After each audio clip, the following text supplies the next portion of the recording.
It was a hell of a game. I don't know if I've ever been a part of something like that. The back and forth in the battle. We got off to a decent start. I like how we started the game.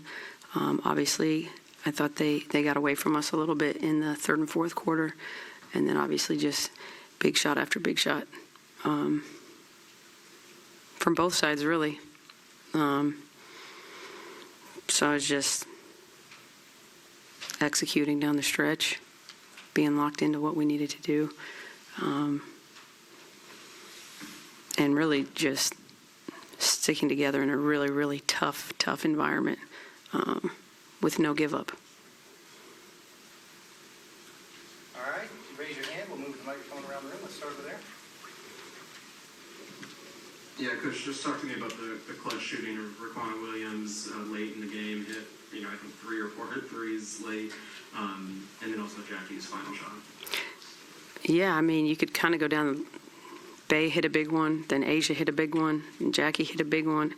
Chelsea, I mean, it was just, and that's what makes this group special, really. I mean, what's the show, Any Given Sunday? On any given Sunday, it could be somebody else. And vice versa, really, for them. It could be Joel one night, it could be Stewie one night. Sue, I thought, played magnificent tonight. I mean, that was just a really, really high level basketball, really, both sides. Coach, you look like this is a carryover from game 2, I think, down in Vegas. In the press conference, you kind of stopped it short and said, let's go.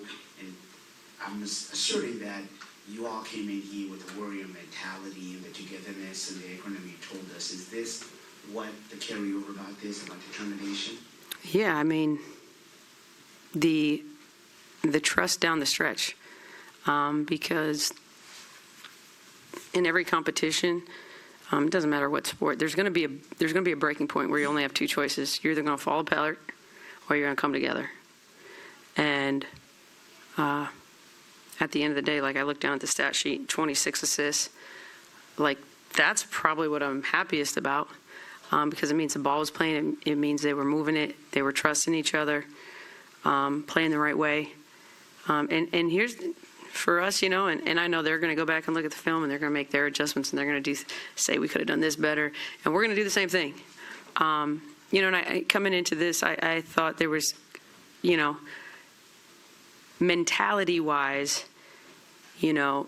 they're coming off a loss, and it's hard to meet that ferocity and that kind of focus a lot of times when somebody's coming off a loss. And I thought the way we came out of the gates really gave us a good chance to win the game, because we were so locked in, so focused. You're going to need a cushion against this team because they're not going anywhere. They're going to always make a run. They're never going away. So it's about being locked in for the entire game and executing. And I think, the fact that I have the luxury of kind of, you don't know, because is it going to be Jackie? Is it going to be Asia? Is it going to be Chelsea? Is it going to be, there's a lot of weapons. So that's a real luxury to have in these kind of situations. So, and that's not me, that's just them. I just get the benefits of it. So, what does a win like this teach your team going forward when they're thinking about bigger things after this game? It's just not over until the buzzer goes off. And, I talk about fighting for 40 minutes. Today it took 45 minutes. But you got to dig in and fight for however long it takes. And for every minute, because in these kind of situations, like, every possession matters, both offensively and defensively. And I thought we made some mistakes that gave them some really easy ones. And then that starts to put some real pressure on your defense, especially when they're getting layups because we're missing rotations or whatnot. So we're going to go back, we're going to look, see if we can't tweak some things, as will they. So we expect nothing probably but a similar battle, just down to the wire in Game 4. It's hard to knock out a champ. One more from the room, and then we'll go a couple on the Zoom. I know you said it's not about you, but the 3 consecutive ATOs, you want the 3 you get it, the Asia score, and then Jackie with the buzzer.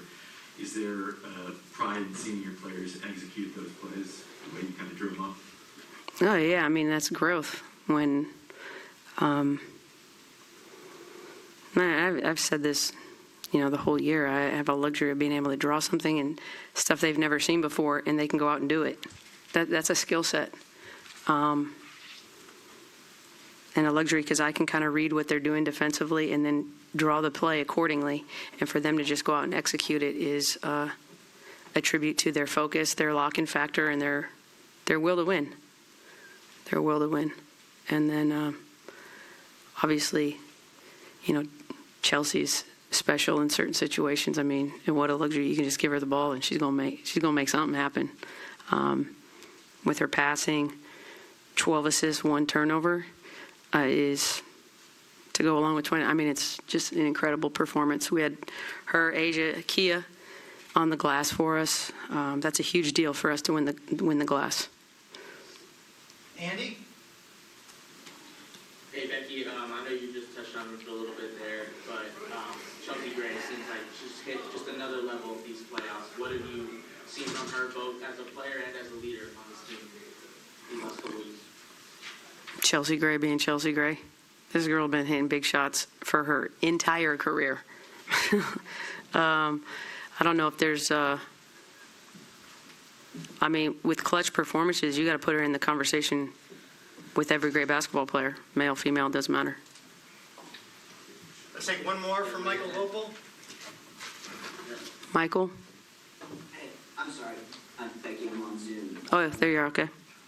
As a player, you've been involved in some great playoff games with, very dramatic endings. Thinking back to Spoon in '99 in the finals. Obviously, Nick kysre against you guys in 2000, and then Sophia Young, the big shot she made in the Western Conference semis.